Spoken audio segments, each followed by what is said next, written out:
अच्छा जी, टॉपिक है rules for naming variables. आज हम देखेंगे कि वेरिएबल को नेम देने के लिए आपने कौन कौन से रूल फॉलो करने हैं, कौन से रूल फॉलो ना करने से जो है वो सिंटैक्स एरर अकर होगा। अच्छा, स्क्रीन शेयर नहीं हुई, अभी कर देते हैं जनाब।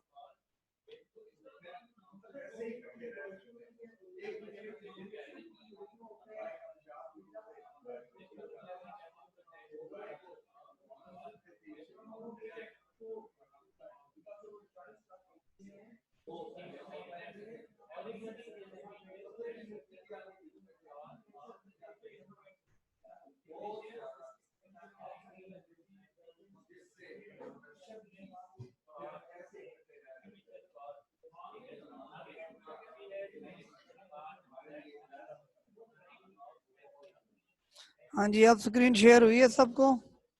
Yes sir.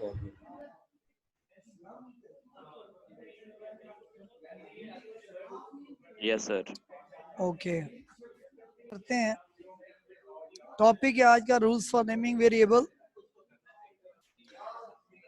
Some important rules for identifier name. Identifier की बात हो या वेरिएबल की बात हो, बात एक ही है। आइडेंटिफायर की बात हो या वेरिएबल की बात हो, दोनों सूरतों में बात एक ही है, दोनों एक ही चीज है।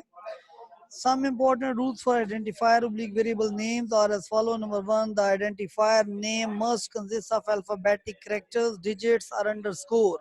अगर आपको याद हो तो मैंने आपको एग्जांपल्स बकायदा दी थी कि इसमें फॉर एग्जांपल आपके पास वेरिएबल है इंट, आपने कहा A9, ये वेरिएबल वैलिड है। अगर आपने कहा 9A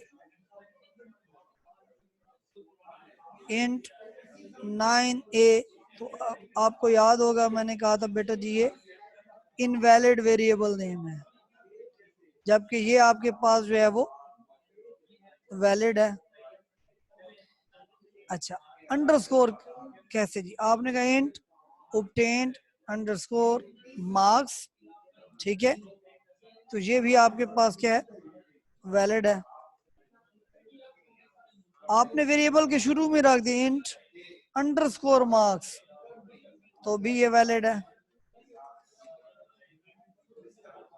तो भी ये क्या है, वैलिड है।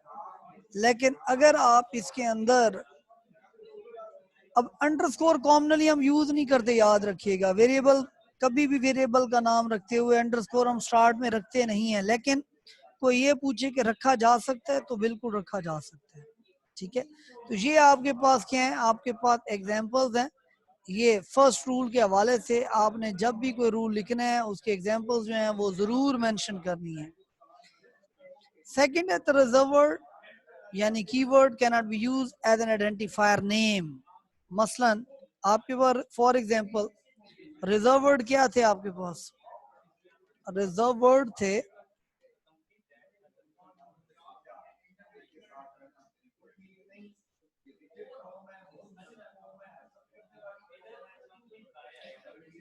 बेटा, मैंने माइक ऑन की है, मैं शायद आप लोगों मैसेज क्यों कर रहे हैं?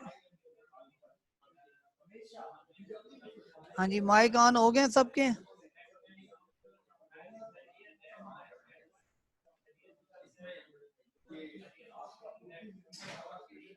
बेटा माइक ऑन हो गए आप सबके? सर हो गए हैं। हाँ, ये मैसेज ना करें बार बार बेटा जी। यस आप सर, अब हो गया। हाँ, जो भी क्वेश्चन है बोल के पूछ लें। रिजर्व वर्ड क्या है जी? रिजर्व वर्ड, अच्छा ये बच्चे ने एक मैसेज किया था जी अंडरस्कोर 9A, बिल्कुल वैलिड है बेटा जी।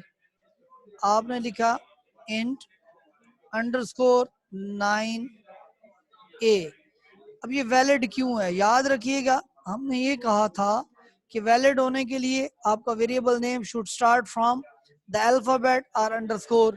तो ये अंडरस्कोर से स्टार्ट हो रहा है, उसके बाद बेशक नंबर आता रहे, कोई इशू नहीं है, ठीक हो गया। सेकंड है the reserve word oblique keywords can not be used as an identifier name. Reserve words क्या होते हैं बेटा जी? ये रिजर्व वर्ड्स जो हैं ये बुक हुए होते हैं, इनके प्री डिफाइंड मीनिंग्स होते हैं। प्री डिफाइंड इनके मीनिंग होते हैं और किसने इंट्रोड्यूस करवाए होते हैं, इंट्रोड्यूस बाय द कंपाइलर। ये आपका कंपाइलर इंट्रोड्यूस करवाता है, इंट्रोड्यूस बाय द कंपाइलर। ये कौन से कीवर्ड्स हैं जी, ये कौन से रिजर्व वर्ड्स हैं, int, void, float, main, do, while, for। ये बेटा जी आपके पास 32 कीवर्ड्स हैं सी लैंग्वेज के अंदर, आप उनको बतौर वेरिएबल नेम इस्तेमाल नहीं कर सकते। ये बात समझ में आ गई सबको? जी बेटा जी, समझ आई बात या नहीं? आगे सर जी। अच्छा जी, the first character must be an alphabet और अंडरस्कोर। पहला कैरेक्टर अल्फाबेट होना चाहिए, अंडरस्कोर हमने यहाँ पर भी देख दिया, यहाँ पर भी प्रैक्टिकली देख लिया। ये देखें 9A तो हमने कहा इनवैलिड है, अंडरस्कोर से स्टार्ट हो रहा है तो हमने कहा वैलिड है। थर्ड आपके पास पॉइंट है,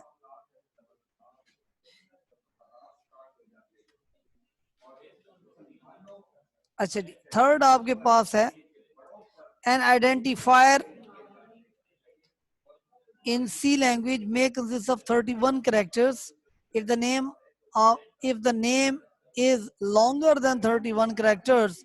अगर आपका नेम जो है वो 31 कैरेक्टर से बड़ा हो तो पहले 31 कैरेक्टर्स यूज होंगे और रिमेनिंग कैरेक्टर्स जो हैं वो विल बी इग्नोर्ड, वो बाकी सारे के सारे इग्नोर कर दिए जाएंगे।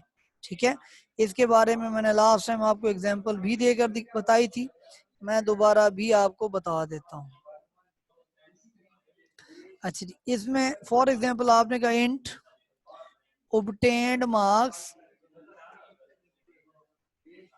in December exam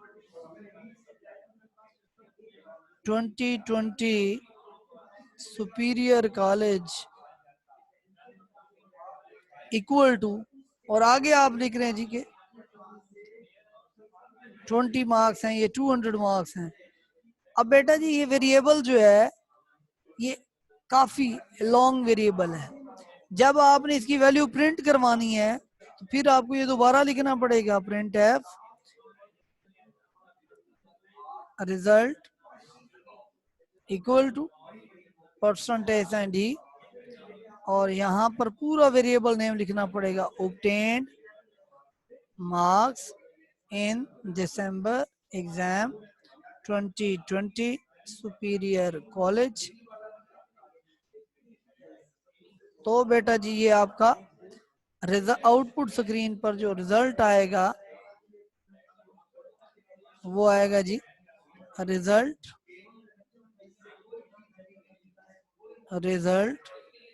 equal to 200।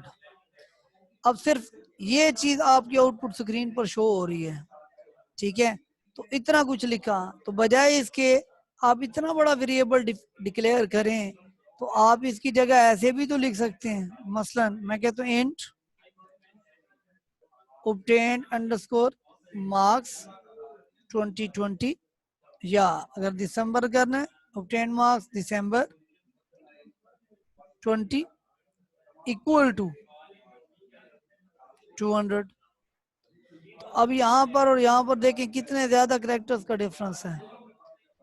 अब यहाँ पर आपको इससे भी बड़ा नाम लिखते हैं, I have obtained marks in December exam 2020 superior college, जितना मर्जी आपने 50 कैरेक्टर्स लिख दिए, वो पहले 31 कैरेक्टर्स को तो कंसीडर करेगा, उससे अगले जो कैरेक्टर्स होंगे उनको कंसीडर नहीं करेगा। इसीलिए अगर आपको याद हो तो हमने कहा था कि identifier name should be small but descriptive, कि आइडेंटिफायर नेम जो है वो छोटा हो लेकिन वजाहत वाला हो। याद आया कुछ? Yes, sir. अच्छा, नेक्स्ट है आपके पास blank spaces are not allowed in the variable name. बेटा जी आपके पास ब्लैंक स्पेसेस अलाउड नहीं होती, ठीक है, आप ऐसा नहीं कर सकते कि जनाब यहाँ पर आपने एक वेरिएबल नेम लिखा, फॉर एग्जाम्पल आपने लिखा obtained space marks equal to 20, ये बेटा जी इनवैलिड है। ये वेरिएबल क्या है? Variable invalid. क्यों? क्योंकि स्पेस अलाउड नहीं होती। हाँ, अगर आप इसको अंडरस्कोर से ज्वाइन करते हैं तो ये वैलिड हो जाएगा, लेकिन अगर आपने डैश से किया इनवैलिड, आपने डॉट से किया इनवैलिड, आप जो है वो प्लस से इसको इंटरलिंक कर रहे हैं तो भी इनवैलिड होगा। A variable can be declared only for one data type. एक वेरिएबल को आप जो है वो सिर्फ और सिर्फ एक डाटा टाइप के लिए डिक्लेयर कर सकते हैं। क्या मतलब है? फॉर एग्जाम्पल जी, आपकी कॉस्ट है बट, किसी भी पर्सन की जो कास्ट होती है वो एक ही नहीं होती। ऐसा तो नहीं होगा कि मैं कहूँगी जी असलम जो है बिलोंग्स टू बट फैमिली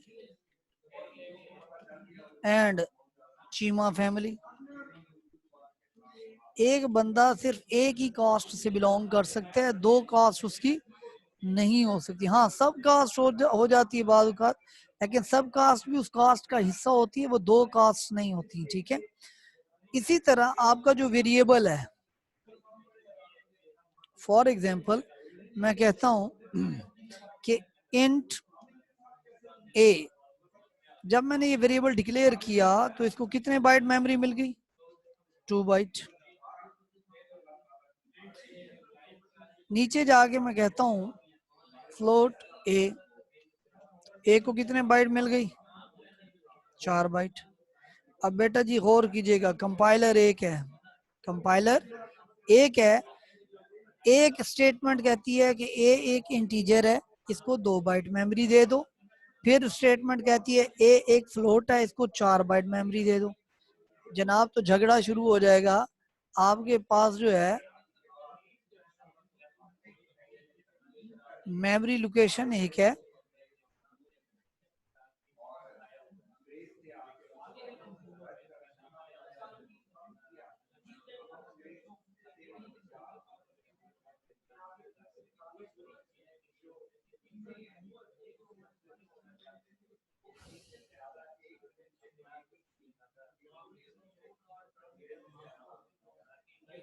अब इसमें बेटा जी देखिएगा, ये आपके पास ए एक वेरिएबल है, इसको कंपाइलर 2 बाइट मेमोरी दे रहे हैं। अब ए है एक ही, नीचे वाली स्टेटमेंट कहती है इसे 4 बाइट मेमोरी दे दो, तो क्या होगा? झगड़ा हो जाएगा। जिस तरह अल्लाह पाक ने कुरान पाक में फरमाया कि अगर दो खुदा होते तो एक खुदा कहता कि जमीन पर बारिश बरसानी है और एक कहता नहीं करनी, तो खुदाओं के दरमियान झगड़ा हो जाता। ठीक है, अल्लाह पाक कुरान पाक में खुद फरमा रहा है अपनी रबूबियत, अपनी वाहदानियत को बयान करते हुए। ठीक है, तो इसी तरह जो एक वेरिएबल ए है उसकी सिर्फ और सिर्फ एक डाटा टाइप हो सकती है, दो डाटा टाइप्स के साथ उसे डिक्लेयर नहीं किया जा सकता। अच्छा जी, इसके बाद बेटा जी आप देखें, ये जितनी एग्जाम्पल्स हैं मैं उनको रेड कलर दे देता हूँ ताकि आपको पता चल जाए ये एग्जाम्पल्स हैं। Special sample can not be use as a variable name. आपके स्पेशल सैंपल्स जो हैं आप उनको बतौर वेरिएबल नेम इस्तेमाल नहीं कर सकते। क्या मतलब जी? आपके स्पेशल सैंपल कौन से हैं जी? जिस तरह आपके पास @ का साइन है, ठीक है, आपके पास डॉलर का साइन है,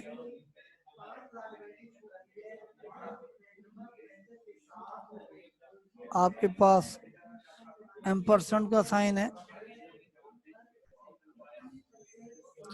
ये स्पेशल सैंपल्स हैं। स्पेशल सैंपल्स को आप बतौर वेरिएबल नेम यूज नहीं कर सकते। क्यों? क्योंकि सैंपल्स को मेमोरी अलॉट नहीं होगी। ये बात क्लियर सबको? ये बेटा जी लॉन्ग में भी आ जाता है और शॉर्ट में भी आ जाता है। शॉर्ट में जब भी आता है तो वहाँ लिखा हुआ होता है राइट डाउन एनी 3 या 4 वेरिएबल नेमिंग रूल्स, और अगर बात आ जाए लॉन्ग में तो फिर आपने ये फुल फ्लैश जो है वो लिखना होता है, विद एग्जांपल आपने देना है। जिस तरह मैंने हर पॉइंट की एग्जांपल दी है, इसी तरह बेटा जी आप सब ने भी हर पॉइंट को एग्जांपल के साथ इलेबोरेट करना है। नेक्स्ट है आपके पास व्हाट इज कांस्टेंट। कांस्टेंट क्या होता है? Explain different types of constants. A constant is a quantity that cannot be changed during program execution. Program की एग्जीक्यूशन के दौरान अगर कोई वैल्यू चेंज नहीं होती तो हम कहते हैं वो कांस्टेंट है। अब फॉर एग्जांपल कौन सी वैल्यूज कांस्टेंट है? वैल्यूज बेटा जी न्यूमेरिक कांस्टेंट भी होती हैं, कैरेक्टर भी होती हैं, स्ट्रिंग भी होती हैं। मसलन आपके पास वैल्यू ऑफ पाई है, क्या ये चेंज होती है? 3.1415। तो बेटा जी ये पूरे प्रोग्राम में आप चलाते रहें, ये चेंज नहीं होगी। ठीक है, इसी तरह वैल्यू ऑफ जी है, फिजिक्स में आपने पढ़ा हुआ है, वैल्यू ऑफ जी वो इक्वल टू 9.8 है, फिक्स रहेगी। इसी तरह कुछ इंटीजर्स कांस्टेंट होते हैं, कोई न्यूमेरिक कांस्टेंट है, कुछ कैरेक्टर कांस्टेंट है जिनकी वैल्यूज चेंज नहीं होती। ठीक है, हमारे पास तीन किस्म के कांस्टेंट की टाइप्स हैं, एक है न्यूमेरिक कांस्टेंट, कैरेक्टर कांस्टेंट और स्ट्रिंग कांस्टेंट। सबसे पहले न्यूमेरिक कांस्टेंट क्या है? Numeric constant consist of numbers, ये नंबर्स पे मुश्तमिल होता है। It can be further divided into two part, दो पार्ट्स पे मुश्तमिल है। अब जब ये नंबर्स की हम बात करते हैं कि कंसिस्ट ऑफ नंबर्स, अब इसमें आपके it includes both integer and floating point numbers.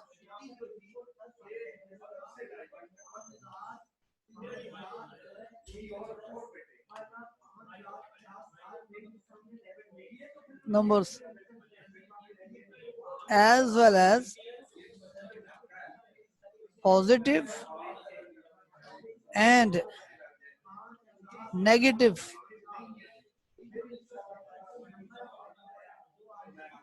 numbers। आपके दोनों किस्म के नंबर्स जो हैं उसमें शामिल होंगे, पॉजिटिव भी नेगेटिव भी। ठीक है, पॉइंट वाले भी बगैर पॉइंट वाले भी। फॉर एग्जांपल मैं यहाँ बात करता हूँ कि बेटा जी आपने कहा कि इंट आपके पास एक नंबर है, आपने कहा जी -5, ए इक्वल टू -5। ठीक है जी, आपने कहा b is equal to 3209, valid है। ठीक है, फिर आपने कहा float a x equal to -7.3098, ये भी वैलिड है। आपने एक और वेरिएबल कहा जी y इक्वल टू 4.7, ये भी वैलिड है। यानी पॉजिटिव नेगेटिव दोनों प्लस इंटीजर और फ्लोट दोनों नंबर जो है इसके अंदर शामिल है। अच्छा याद रखिएगा, ऐसा नंबर जिसके साथ कोई सैंपल मेंशन ना हो वो बाय डिफॉल्ट क्या होता है? पॉजिटिव होता है। It can be further divided into two parts, एक इंटीजर कांस्टेंट है और एक फ्लोटिंग पॉइंट कांस्टेंट है। सबसे पहले इंटीजर कांस्टेंट क्या, अब इसमें भी वही बात होगी जो हम न्यूमेरिक कांस्टेंट के अंदर पढ़ चुके हैं। आप एक में याद करेंगे, दूसरे में आपने वही लिखना है। Integer constant are numeric values without fractional और डेसिमल पॉइंट। अब इंटीजर पे भी हमने बात की, यहाँ पर प्रीवियस स्लाइड पे देखें तो इसमें पॉइंट वाली वैल्यूज नहीं होती। इंटीजर जो होता है वो विदाउट फ्रैक्शनल पार्ट होता है। फ्रैक्शनल कहते हैं कसर को, कसर कहते हैं बटे वाली रकम को। फॉर एग्जांपल 2/3, 3/2, ये फ्रैक्शन कहलाता है। फ्रैक्शन जो है उसको जब डिवाइड करते हैं तो फिर आपके पास वो पॉइंट वाली वैल्यूज बन जाती हैं। इसलिए हम कहते हैं कि इसके अंदर जो है वो फ्रैक्शनल वैल्यूज जो है वो अलाउड नहीं होती। उसके बाद डेसिमल पॉइंट, ये इशारिये को कहते हैं पॉइंट। ठीक है, integer constant represent the value that are counted. Integer constant जो है ये ऐसी वैल्यूज को रिप्रेजेंट करता है जो काउंट की जा सकती हो, बोथ पॉजिटिव नेगेटिव दोनों वैल्यूज। इस तरह आपके पास 87 है, 45 है, -10 है, -5 है। These all are called integer constant. Next है बेटा जी आपके पास floating point constants. Integer constants are numeric values with fractional and decimal point. Fractional and decimal point, fraction कहते हैं कसर को, जिस तरह 2/3 है, 3/2 है, 3/5 है, 7/2 है, 4/2 है, ये तमाम फ्रैक्शनल हैं। और इशारिया जो है वो पॉइंट जो है उसको हम डेसिमल पॉइंट कहते हैं। फ्लोट के अंदर डेसिमल पॉइंट वाली वैल्यूज आएंगी। अगर आप किसी वेरिएबल को फ्लोट डिक्लेयर कर देते हैं और आपने लिखा फ्लोट, जनाब सर क्या हाल है, ठीक है, x इक्वल टू आपने लिख दिया जी 3, आपने उसको पॉइंट में वैल्यू दी नहीं है, लेकिन मेमोरी के अंदर जाके क्या स्टोर हो रही होगी, x की मेमोरी स्टोर हो रही होगी 3.0। x की वैल्यू क्या स्टोर हो रही होगी, मेमोरी के अंदर स्टोर हो रही होगी 3.0। अगर आप इस चीज को देखना चाहें कि वाकई है या नहीं, आप प्रिंट करवा के देखें, printf x equal to percentage sign f, float के लिए d नहीं आता, f आता है, और आप x को प्रिंट करवा दें तो बेटा जी अब आपके पास जो आउटपुट स्क्रीन पे रिजल्ट आएगा वो लिखा हुआ आएगा x इक्वल टू 3.0। आप कहेंगे हमने तो 3 दिया था, ये 0 कहाँ से है, वो 0 क्योंकि उसकी डाटा टाइप फ्लोट है, वो अपने पास से लगा देते हैं। थर्ड है आपके पास character constant, anything written in single quotation marks. Quotation marks बेटा जी सिंगल कोटेशन मार्क्स होते क्या हैं, पहले वो देखते हैं। ये आपके पास सिंगल कोटेशन है,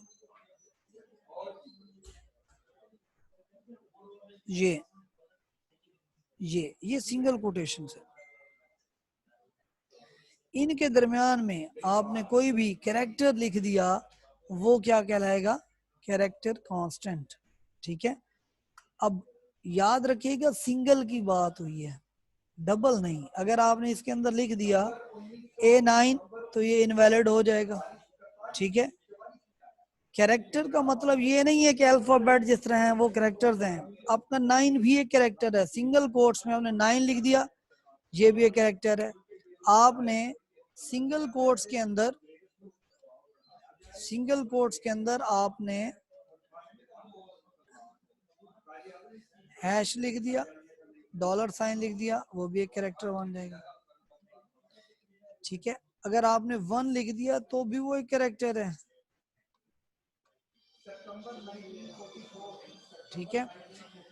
All alphabetic characters, digits and special symbols are used as a character constant. The maximum length of character is 1 character. और याद रखिएगा जो कैरेक्टर कांस्टेंट जो कैरेक्टर होती है उसको जो मेमोरी अलॉट होती है वो कितने बाइट होती है, 1 बाइट होती है। उसके बाद है जी string constant, anything written in double quotation marks is known as string constant. आपने डबल कोटेशन के अंदर कोई भी चीज लिख दी तो वो क्या कहलाती है, string constant. It may consist of alphabetic characters, digits and special symbols. इसके अंदर आपके alphabetic character, digit, special symbol कोई भी चीज हो सकती है।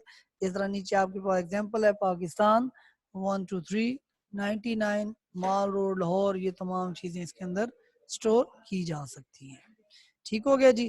बेटा जी यहाँ तक अगर किसी बच्चे को कोई क्वेश्चन है तो वो दोबारा पूछ सकता है जी।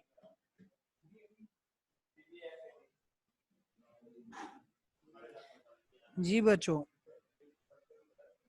सर स्ट्रिंग कांस्टेंट और कैरेक्टर कांस्टेंट में फर्क बता दें थोड़ा सा। बिल्कुल, कैरेक्टर कांस्टेंट बेटा जी सिंगल कोटेशन के अंदर होता है और वो सिंगल होता है, सिंगल कैरेक्टर। अब वो अल्फाबेट हो सकता है, कोई नंबर हो सकता है, कोई डिजिट हो सकता है, कुछ भी हो सकता है। 0 से 9 तक याद रखिएगा डिजिट्स होते हैं, नंबर नहीं होते हैं, ठीक है। 10 से जाके नंबर स्टार्ट होता है, ठीक है। तो अब 0 से 9 के दरमियान में आपने कोई भी जो है डिजिट सिंगल कोट्स के अंदर दे दिया तो वो कैरेक्टर कहलाएगा। आपने ए दे दिया वो भी कैरेक्टर है, आपने डॉलर साइन दे दिया वो भी कैरेक्टर है।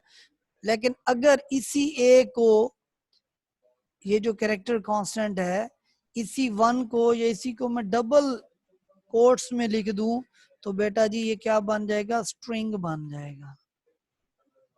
बात समझ में आ गई। स्ट्रिंग के अंदर कोई शर्त नहीं है, सिंगल है, पूरी स्टेटमेंट लिख दी, कुछ भी डबल कोट्स में जो भी लिखेंगे स्ट्रिंग कांस्टेंट होगा।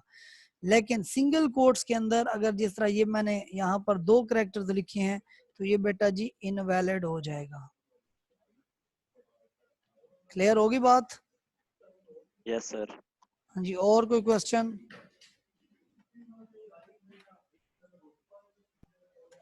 सर इन कांस्टेंट का फायदा क्या होता है?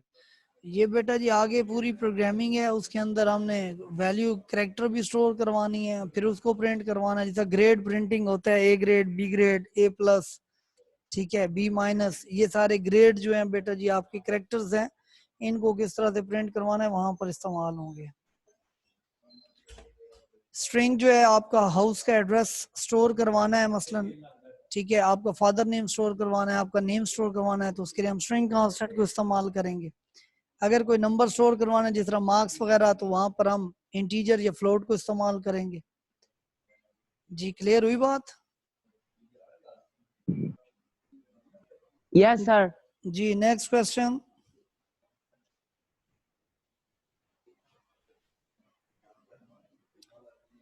जी बेटा और कोई क्वेश्चन?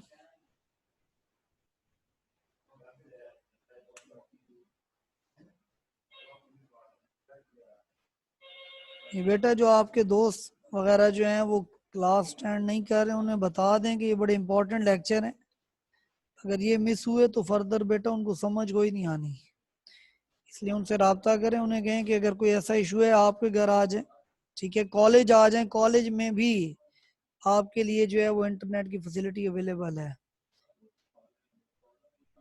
किसी की कोई अगर एक्सट्रीम जो है वो मजबूरी है, उसके पास इंटरनेट का वो कनेक्शन ये आंधी तूफान की वजह से डिस्कनेक्ट हुआ है, तो हम हाजिर हैं जनाब, ठीक है सर सर ये जो जी। कांस्टेंट वाला क्वेश्चन है, ये लॉन्ग है कि शॉर्ट है? जी लॉन्ग लॉन्ग लॉन्ग में भी और शॉर्ट दोनों में आ जाता और सर ये जो पीछे रूल्स थे सर, ये ज्यादा शॉर्ट में आते हैं कि लॉन्ग में? है बेटा, ये एक दो बार लॉन्ग में आ चुके हैं, लेकिन शॉर्ट में तो अक्सर आता है। और कोई क्वेश्चन?